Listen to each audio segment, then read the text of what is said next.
हाँ जी। हरिओम नमो शिवाय।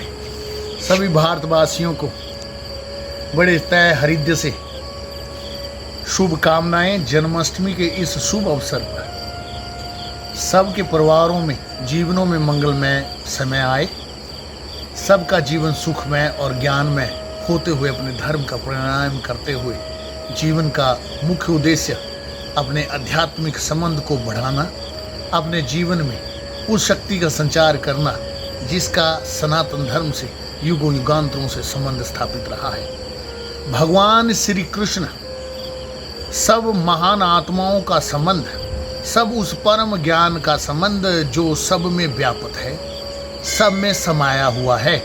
सब के अंदर इस शक्ति का संचार का अर्थ है अपने न्याय अन्याय से जीवन जीते हुए उस परमात्मा में विलीन रहना, जिस परमात्मा का संबंध जन्मों युगांतरों से आपके उस स्वभाव से जुड़ा हो जिसमें आपका एक उत्तम स्वभाव पनपता है। एक उत्तम स्वभाव आपको जो परमात्मा के साथ जोड़ता है, उस स्वभाव की प्रकृति से आपको जो जोड़ता है, उसका समृद्ध रहना, उसकी समृद्धि तुम्हें आपको रहनी, उसका ज्ञान आपको रहना। भगवान कृष्ण का इस गीता के अंदर यही उपदेश है कि जो आपके विरुद्ध अन्याय कर रहा है उससे लड़ना, उसको बोलना, इस बात का समाधान करना कि किसी भी शरीफ आदमी को कोई कष्ट ना हो। किसी ने किसी के साथ गलत या मनमर्जी कर रहा है उसके विरुद्ध आवाज उठाना, यही महाभारत का उद्देश्य रहा है। जैसे पांडवों और कौरवों का जो युद्ध था वो न्याय अन्याय के ऊपर ही था। वो सारा युद्ध इसी कारण हुआ कि कहीं न्याय का थोड़ा स्वरूप भी उद्गम नहीं हुआ, अन्याय का स्वरूप बहुत ज़्यादा विकराल हो गया। उस कारण ये महाभारत हुआ।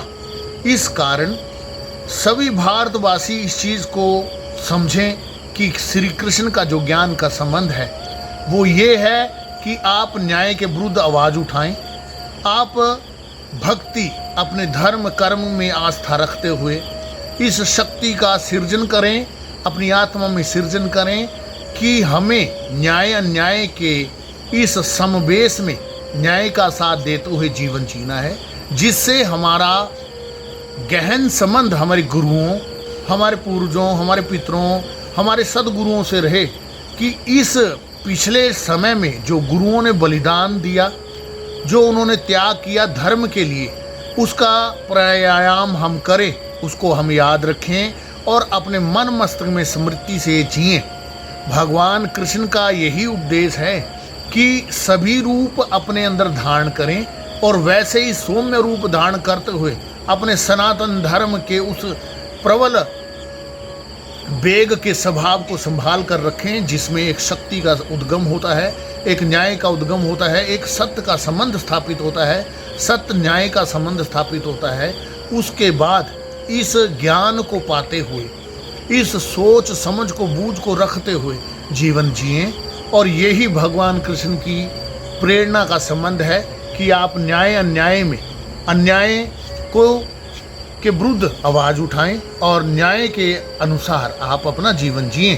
यही भगवान कृष्ण के प्रति हमारी सोच का जो संबंध है, उसी के कारण हम भगवान कृष्ण को अपने श्रद्धा सुमन अर्पित करते हैं। और भगवान कृष्ण से हम यही कहते हैं, यही विनती करते हैं परमात्मा से कि वो हमें यही सद्बुद्धि और यही ज्ञान दें कि जिससे हम अपने धर्म में प्रकृष्ट होकर अपने धर्म का पालन करें और अपने धर्म के प्रति पूर्ण आस्था रखते हुए अपनी मुक्ति का मार्ग प्रशस्त करें और जन्मों के इस संबंध को समझकर अपने पूर्वजों को प्राप्त कर सकें और अपने धर्म का प्राणायाम कर सकें।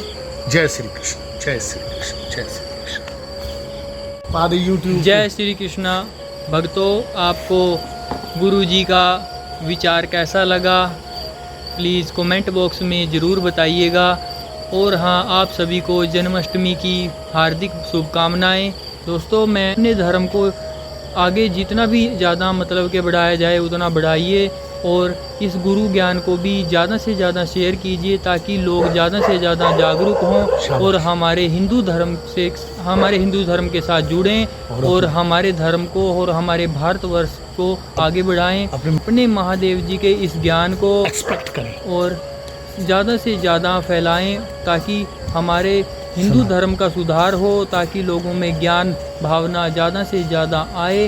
तो दोस्तों, इन्हीं शब्दों के साथ आपको जन्माष्टमी की एक बार फिर से हार्दिक शुभकामनाएं। जय माता दी, जय श्री कृष्णा, हर हर महादेव।